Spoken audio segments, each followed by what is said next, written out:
kuMateyu isahluko ngesika 13 esincinyane ngo16 lo 17. Kepha abusisiwe amehlo enu ngoba ebona nendlebe zenu ngoba zisizwa, ngoba ngiqinisile ngithi kini baningi abaprofeti namadoda alungileyo alangazelela ukubona lokhu elikubonayo, kepha abakubonanga, nokuzwa lokhu elikuzwayo, kepha abakuzwanga. Uyinkosi yethu, and you are our Father. We are the sheep of your pasture, Lord.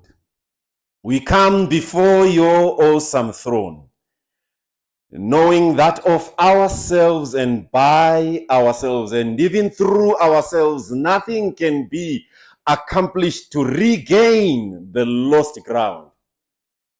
But it is only you and you alone that can take us to that very place that you desire us to be.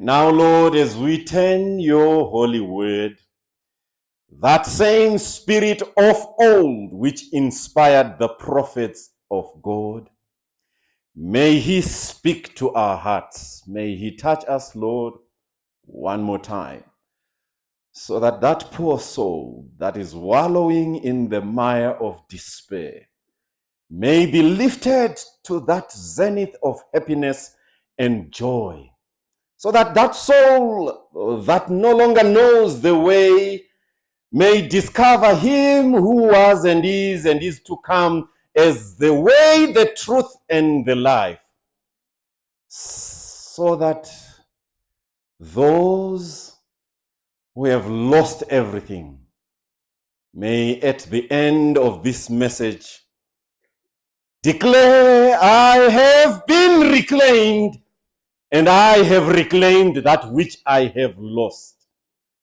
And this is your servant's prayer in the name of our Lord and Savior, Jesus Christ. Amen.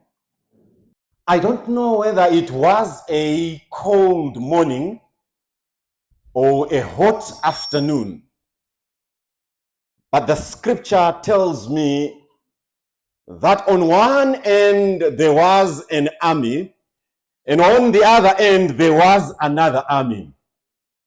Men of valor, men of war, men of experience, gathered for one purpose: to declare the goodness of the God of heaven, or the goodness of the God of the Philistines.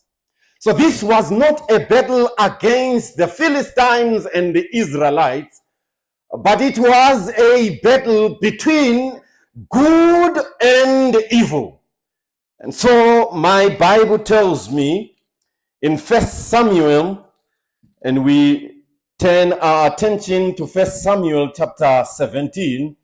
That's where we are going to spend these few minutes up to 1 p.m.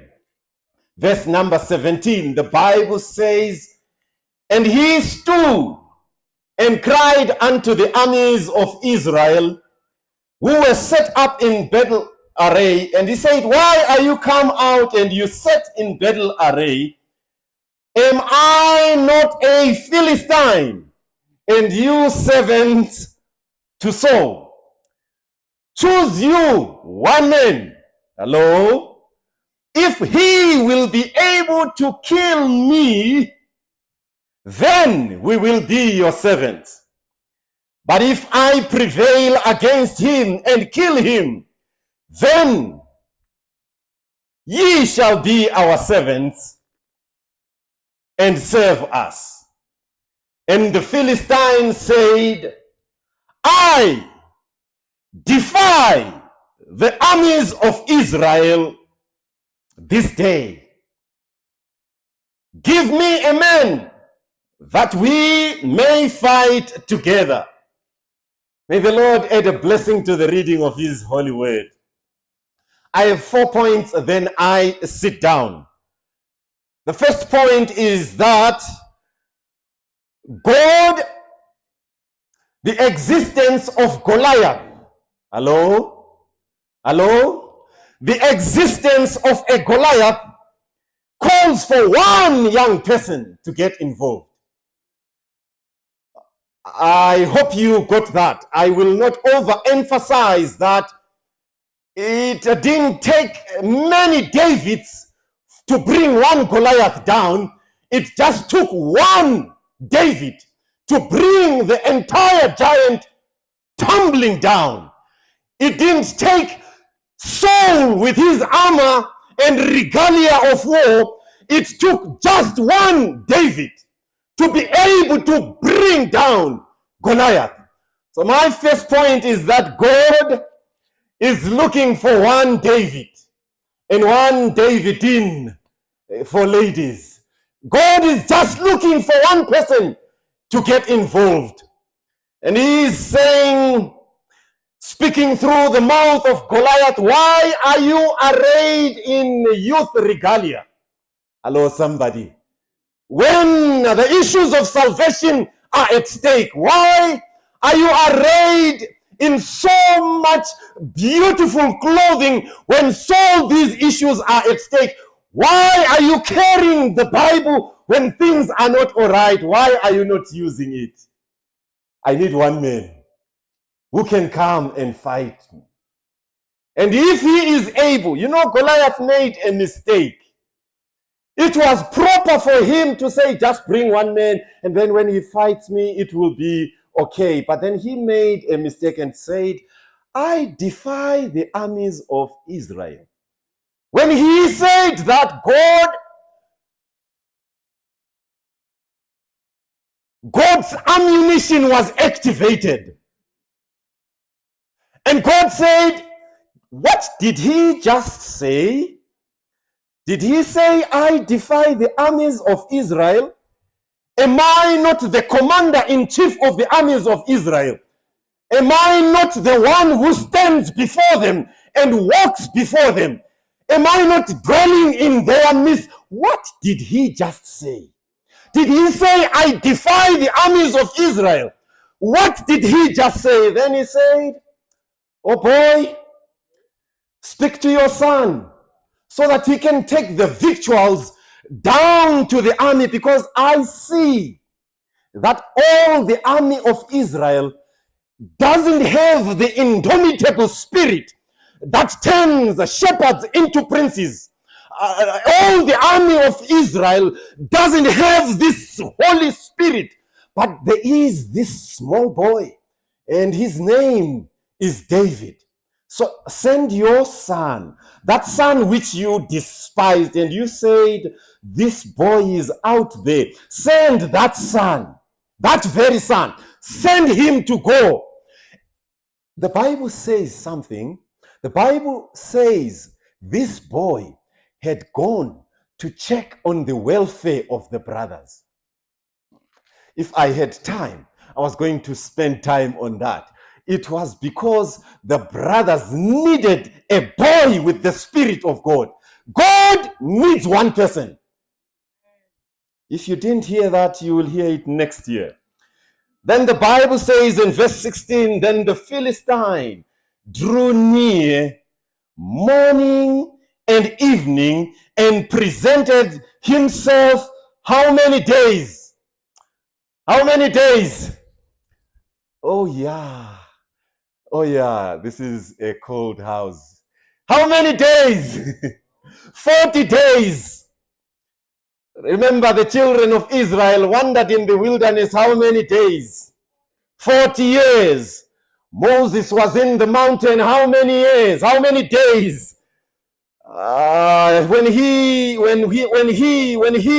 was sent to then share the good news of salvation, he spent how many days in Nineveh? 40 days. Jonah chapter 3 verse 4. When he was about to prepare for a very good thing that was going to happen, which was his ministry, Jesus spent 40 days fasting. when he resurrected, between the resurrection and the ascension is how many days? 40 days. There seems to be a thread that's following these 40 days. And Goliath then got into this 40-day tune of probation.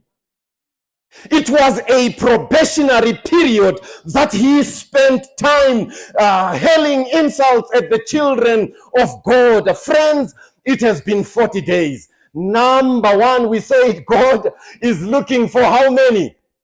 One, just one. But let me say, it's been 40 days. It's been 40 days. Let's get involved, young people. It's been 40 days. The servant of the Lord in great controversy, page number 491 says, the righteous and the wicked will still be living upon planet Earth. In their mortal state, men will be planting and building and drinking, unconscious that the final irrevocable decision has been pronounced. Jesse will be sending his son.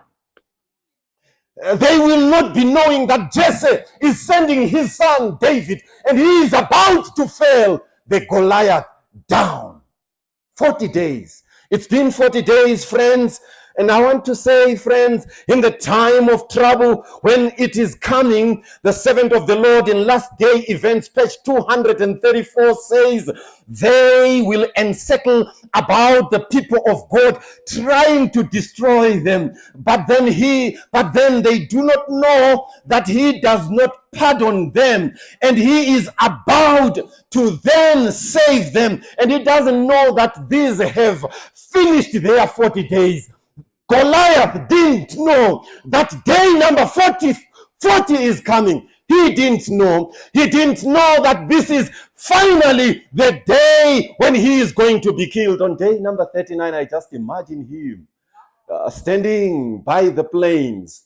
The Bible tells me that his armor was so terrifying that when you looked at him, you could be terrified, not because of whatever in his stature. He was, even Saul, who was standing taller than the rest of the people, was even afraid. The Bible tells me all of them were shivering like drenched puppies. They didn't know what to do when Goliath then spoke. His voice reverberated through the plains, sending shock waves into the children of Israel. And it could actually be heard so clearly. And they retreated into their camps. And this was day number 39. And the boy was there. He said, who is this uncircumcised Philistine that is cursing the armies of the Lord? This is day number 40. Who is this? Why would he continue doing this kind of a thing? God is looking for one person. And I want to say, it's been 40 days. It's been 40 days, and the name of the Lord is being dragged through the mud. Friends, let's get involved. It's been 40 days, and the truth has been bleeding, lying in the streets with no one to rescue it. It's been 40 days. Cutting corners has become the norm, even among those that are sanctified and singing glory to the name of God. It's been 40 days when Goliath and his troops are having a field day. It's been 40 days when worship is slowly becoming unfashionable. It's been 40 days. It's been 40 days when hearts are bleeding and souls need mending, but there is no one available to be able to rescue them. It's been 40 days. We are suffering from Philistine inflicted crucibles. It's been 40 days. The entire youth army is paralyzed. It's been 40 days, but God is saying, I've just one person that's going to do it. So now, the Philistines gathered together, verse number 1. You are surprised I started. You can start anywhere. You can start in the middle and go to the beginning. So I'm going back to the beginning. Verse number 1, now the Philistines gathered together with their armies to battle. They were gathered together in Soko, which belongeth to Judah, and pitched between Soko and Azekah in Ephes Damin. And Saul and the men of Israel were gathered together and pitched by the valley of Elah and set in battle array against the Philistine. Number 1, what did we say? God is looking for one young person, so let's get involved. Number 2, it's been 40 days. Let's get involved. Number 3, there's no way we can sit in the fence. Let's get involved. You didn't hear that. If you heard the scripture very well, on one end, on Soko, there were the Philistines. On one end, in the valley of Elah, were the Israelites. There can be no sitting on the fence. Okay, I'm talking to Adventists. Let me just bring this to our attention. On one end, there are those who bear the 3 angels' message, sending into the cyberspace waves of hope and peace. There are those who are standing on one end, who are regurgitating the message that is coming from 3 unclean spirits. On one end is those who have the seal of God and the testimony of Jesus Christ. On one end, there are those who bear the mark of the beast, and they are headed. But unfortunately, the line of distinction is not clear. So some are comfortable to sit in the fence. I'm speaking to myself. The servant of the Lord says, at the end of time, when Goliath breathes his last, chaff will be blown away in the wind in places wherein we thought there were only flows of rich wheat. Many a star that we admired for its brilliance will grow dim into darkness at that time. There can be no sitting on the fence. It's either you are a Philistine or you are an Israelite. It's either you are in Soko or you are in the valley of Elah. There can be no sitting on the fence. Friends, it's either you are singing the songs of Zion or you are dancing to the Babylonish tune. It's either you are basking in the sunlight of His grace or you are standing by enjoying the warmth of the fire that is kindled from the hellish torch of the evil one. It's either you are dining on the Lord's table or you are entangled in the munch and sip entourage. It's either you cannot sit on the fence. You can be on one side. One side. It's either you have a song in your heart or you have a temptation in your soul. You can't sit on the fence. You either on the valley of Soko or in the valley of Elah. You can be a Philistine. You can't be both a Philistine and an Israelite. That doesn't happen. So what did we say was point number 1? God needs how many? Hello? Can I get feedback? I love feedback. Is there anyone in church? God needs how many? 1. God needs 1. If I may achieve the objective of this sermon, Elder Chaplain CB, I will only have 1. God needs 1. Not many, just 1. Because it's been 40 days. Goliath has been troubling us. But unfortunately, we've been sitting on the fence. So somebody has got to make a decision today. It's either you belong to heaven or you belong to the devil.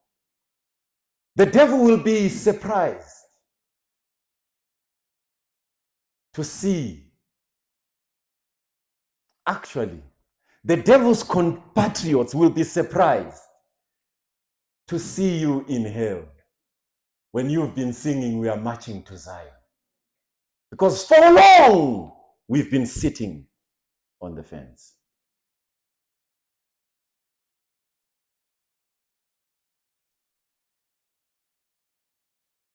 But praise be to God. Point number 4. Point number 4. There is always a David who will get involved. You didn't hear that? I praise God because there is always a David who will get involved and regain the lost ground. The Bible says in verse number 33, and Saul said to David, "You are not able to go out against this Philistine to fight with him, for you are but an ambassador. You are just a young adult. You just finished college. You think you are going to change the world. You think you are going to make a difference. You are not going to do anything, because the world has always been like this." The lenses that he was using were coming from an experience of defeat. There are so many voices out there that speak from a perspective of defeat. They do not know that once you made a lion and a bear and you tore it with your hands, they do not know the experiences that you've had with the Lord.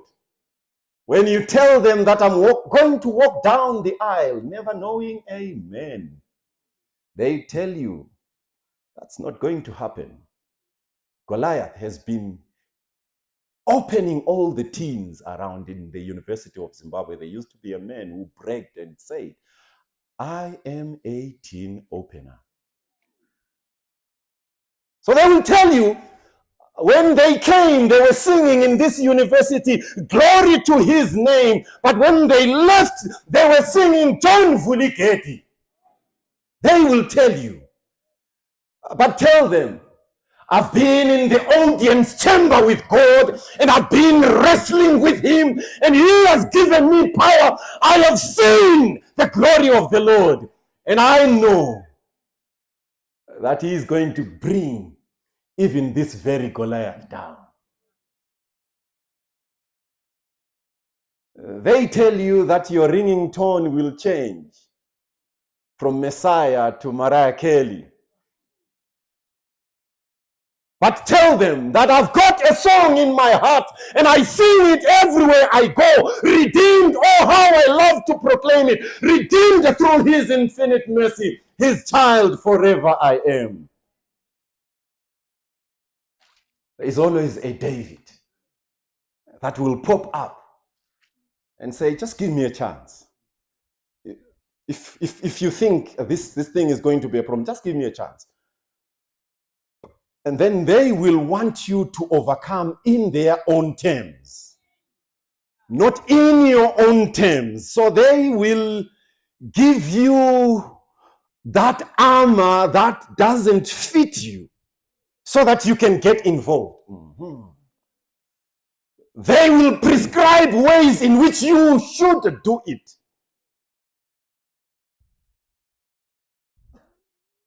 They will say, "Please soften it. Dilute 1:4 so that it is favorable." But say, no. I don't need these because I've never used them before. What I have used is what God has given me. Let me face this Goliath on my own, because I know that God is going to give me the redemption that I need without your own terms, but in my own terms. I have met the Savior and he has done this thing for me. Let me do it in my own terms. Don't define it for me. God has already defined it for me. You didn't get this one. Let me explain it by verse number 45. The Bible says, when he drew closer to the Philistine also used his own perspective, because he didn't know that the smallest can bring the heaviest, crushing down. He didn't know that the dynamite comes in what kind of packages, small packages. He didn't know. He didn't know. Made a mistake and looked at the boy and forgot the man behind the boy. He forgot the man behind the boy, and the man behind the boy spoke to the boy and said, boy, talk about the terms that we operate in. You didn't hear that. And the boy says, Lord, which terms? He says, those ones that you know. And the boy says, you come to me with a sword and a spear and a shield, but I come to you in the name of Elohim, the Lord of hosts, the one who waved his hands and planets filled the empty skies, the King of kings and Lord of lords, the giant over giants. I come in that name. So let's go. And the Holy Spirit said, remove your helmet, young man. Remove your helmet. And Goliath removed his helmet, and the Holy Spirit said, this is the time. I will tell you, on your marks, get set and ready, get involved. The Bible tells me that he took 5 stones, smooth ones, not rough ones maybe, and he put them, and he then began. By the way, friends, youth is not a time of life, it is a state of the mind. You can grow old when you are 16. When your aerials are down, catching the snows of cynicism, you will be gone. But you can be young at 80 when your aerials are up, catching the waves of optimism. So Goliath didn't know that he was facing his match at this time.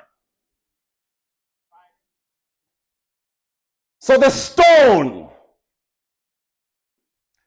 listened to the command of the man who created the stones.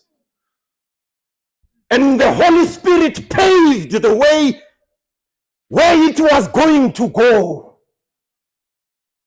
As it left with great velocity, increasing speed as it went, there was dead silence. No one knew what was going to happen. Saul, with his eyes open wide and his mouth half opened, sitting on his throne, not knowing that the glory had departed from him and God was planting a new king. The stone went on, moved by the unction of the Holy Spirit, drawing closer to Goliath. Goliath thought it was a fly because of his size. He just did like what I am doing, thinking it's a fly. But no, this was the end of his life. God needs just one person. Because it's been 40 days.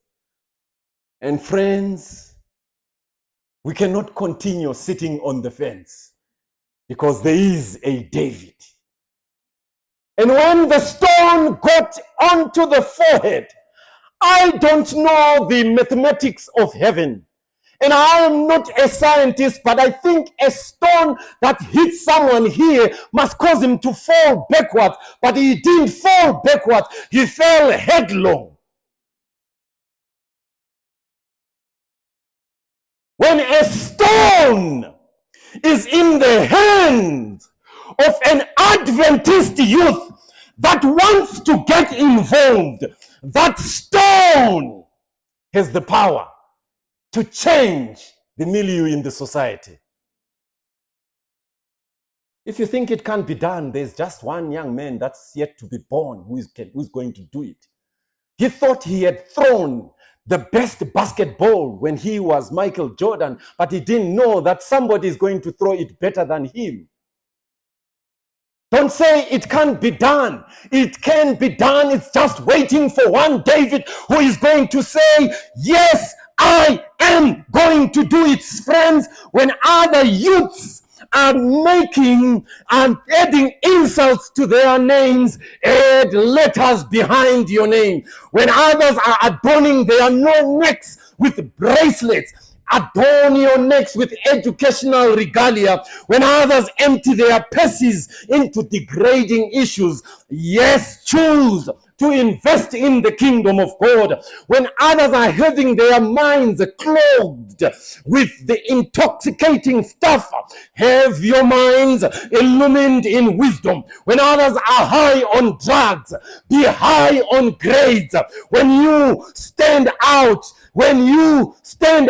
as David, God says, my son has stood in my terms, and now I'm going to do it on his behalf, because there is always a David that will come and do it when others are afraid. So when he came with a spear, he came with the sword of the Spirit that felled all the Philistines down. I don't have time. I was going to tell you that when Goliath was killed, it was not Goliath who was killed. It was the Philistines who were killed, because they chased them down the valley of Soko, and women started to sing. Saul has killed his thousands, and David has killed 10,000. You see, sometimes you've got to take the center stage, such that even that cousin of yours who hates you is going to put you on his status. Somebody say. When you take the center stage, when you allow God to use you, you then become the center of influence, and God will say, let those. I'm thinking about Eliab. I don't know what he said, but he must have been saying, that's my little brother. That's my little brother. When God works through you, by you, and for you, and with you, when you are involved, you become that which the Lord desires you to become. So, is there a David in our midst? I want to be one of them. Do you want to be one of them? Stand to your feet. Stand to your feet. Gracious and loving Father, Lord, Jehovah, King of Kings, thank you for what you have done for us and what you continue doing through us. Maybe we've looked down upon ourselves, being the least among our brothers. But today you have said we need to get involved. And so here we are, we come, claiming the lost ground. It's been 40 days. they've been telling us we are useless. It's been 40 days. They've been telling us we are never going to get anywhere. It's been 40 days, Lord. Here we are saying, just as we are, hear our humble prayer. In Jesus' name, amen.